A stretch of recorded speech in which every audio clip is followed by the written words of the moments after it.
오늘 우리가 함께 읽을 말씀은 출애굽기 16장 11절에서 15절 말씀입니다. 우리 함께 읽겠습니다.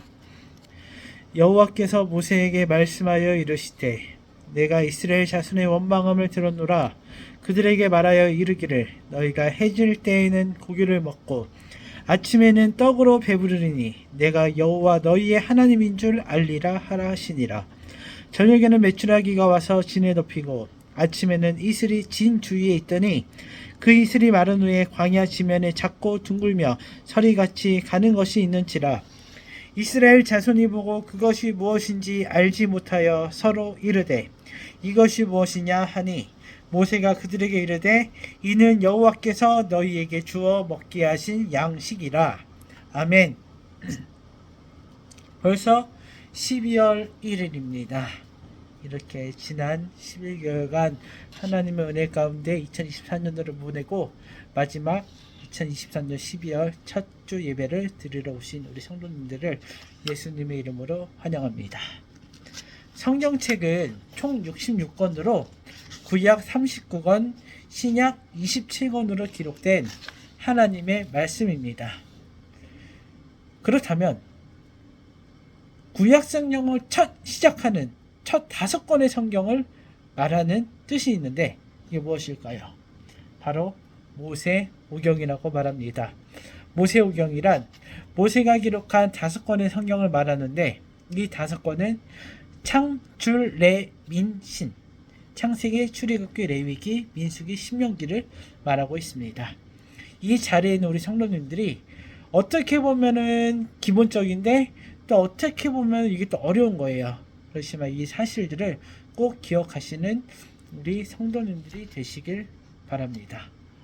모세오경이 구약 성경을 시작하는 첫 5권을 말한다고 했는데 오늘은 구약 성경 그리고 모세오경에서 두 번째로 기록된 출애굽기에서 하나님의 말씀을 전하고자 합니다.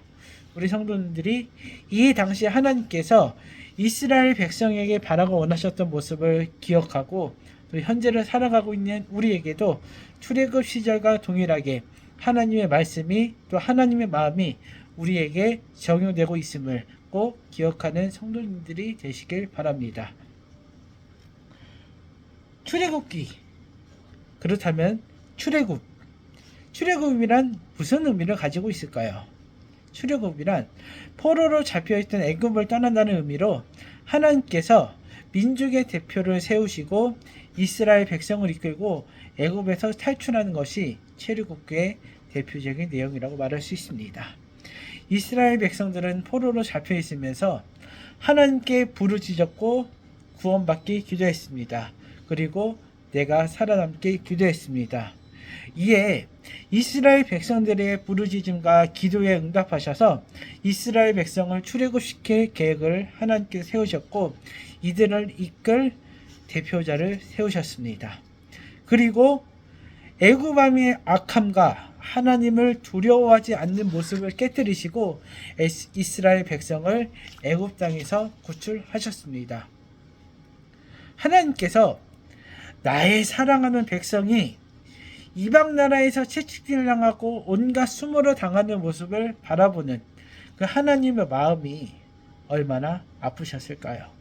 하나님께서는 이들을 바라보시면서 정확하고 분명히 하나님께서 필요하실 때 이스라엘 백성에게 역사하셨고 이들을 구해내셨습니다. 이렇게 하나님의 인도하심으로 애굽 땅을 탈출한 이스라엘 백성은 하나님께서 세우신 인도자 모세를 따라 젖과 꿀이 흐르는 가나안 땅으로 이주를 시작합니다.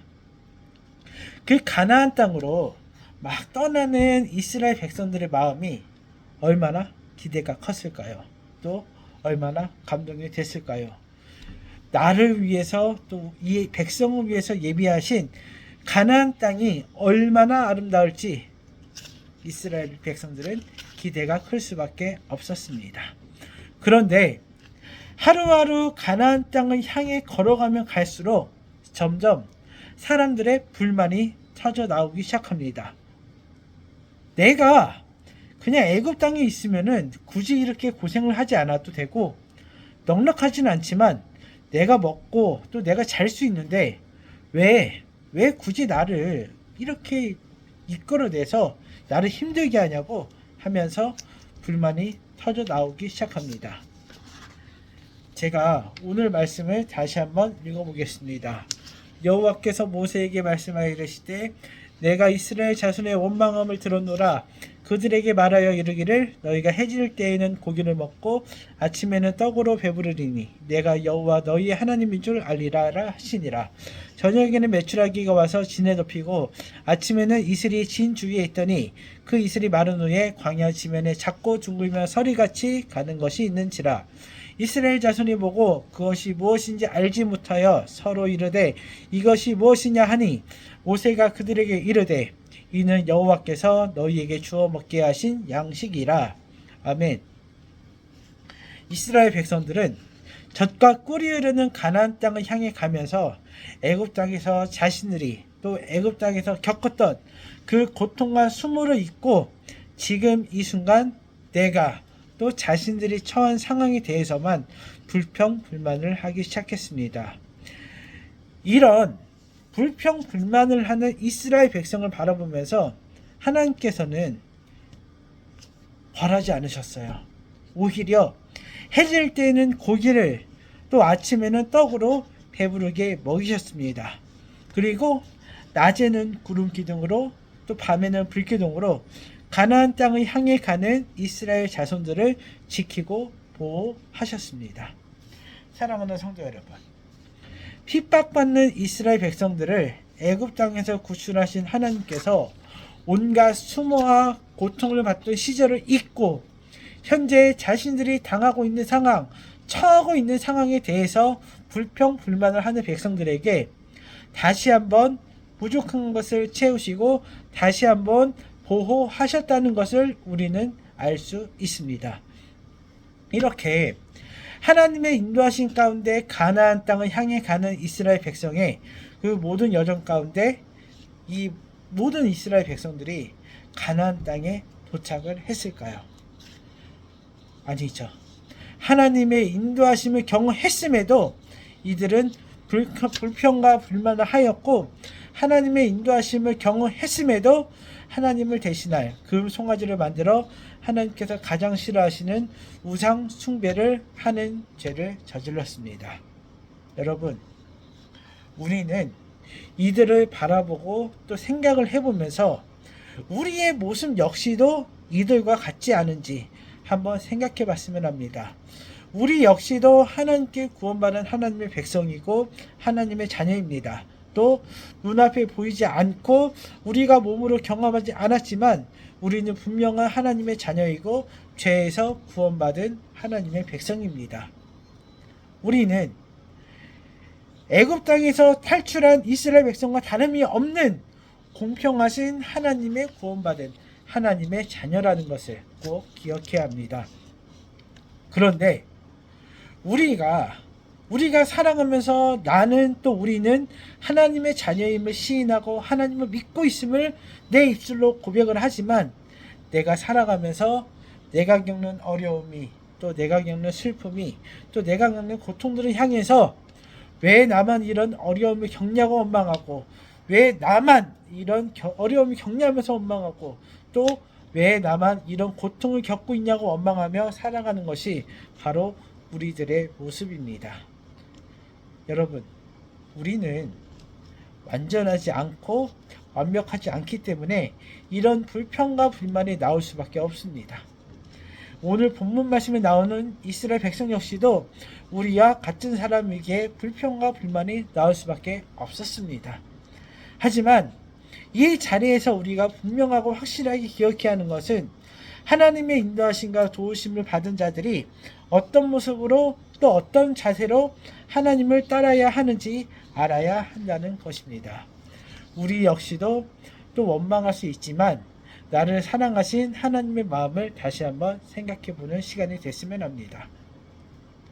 내가 직접 느끼지 못하고 있지만 학교에서 나를 인도하고 보호하시는 하나님의 마음을, 또 직장에서 나를 인도하고 보호하시는 하나님의 마음을, 또 내가 사랑하는 나의 인생길에서 그리고 내가 속해 있는 모든 곳에서 나를 인도하시고 보호하시는 하나님의 마음을 우리가 감사하며 우리의 삶이 변화되어질 때 하나님의 크신 축복이 여러분의 삶 가운데 가득히 임한다는 것을 감사함으로 순종하며 따르는 우리 성도님들이 되시길 바랍니다.